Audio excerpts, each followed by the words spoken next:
Hi there, Factor Fivers. Dr. Annie Bowles here, and today we're talking about hyaluronic acid. It's a naturally occurring protein in most tissues of our body, and because of its biochemical properties, it has a strong affinity to water, giving lubrication and hydration to those tissues that are rich in hyaluronic acid. As far as our skin, aging, UV, and other forms of damage can cause degradation or the breakdown of hyaluronic acid that's naturally occurring in our bodies. However, most of you know we can add hyaluronic acid to our skincare regimen to replace what we've lost. The difficulty lies in choosing which form of hyaluronic acid is best, low or high molecular weight.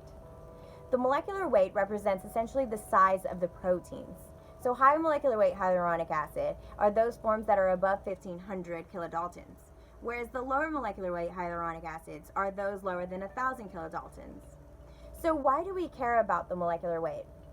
Two reasons: skin penetration and inflammation.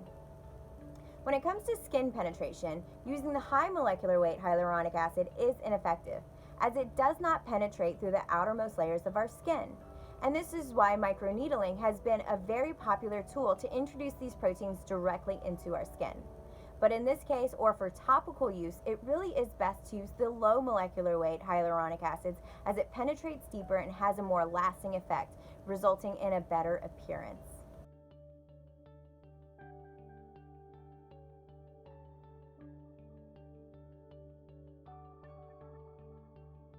So when it comes to inflammation, some studies out there have tried to suggest pro or anti-inflammatory effects with low and high molecular weights of hyaluronic acids. These studies occur in laboratory settings just like this, where they culture cells and they dose them with either high or low molecular weight of hyaluronic acid.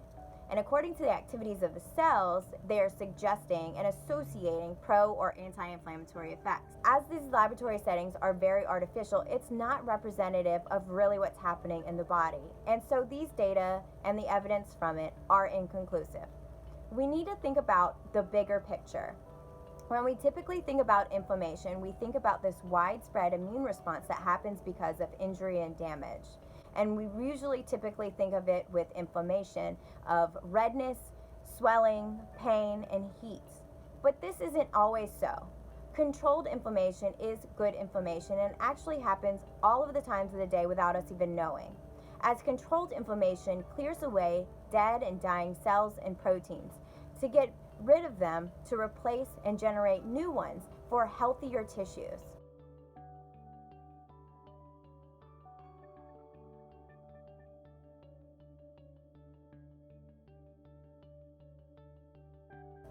So, with FACTORFIVE and the products, we have a very concentrated formulation packed full of anti-inflammatory proteins, and we do use the low molecular weight hyaluronic acid.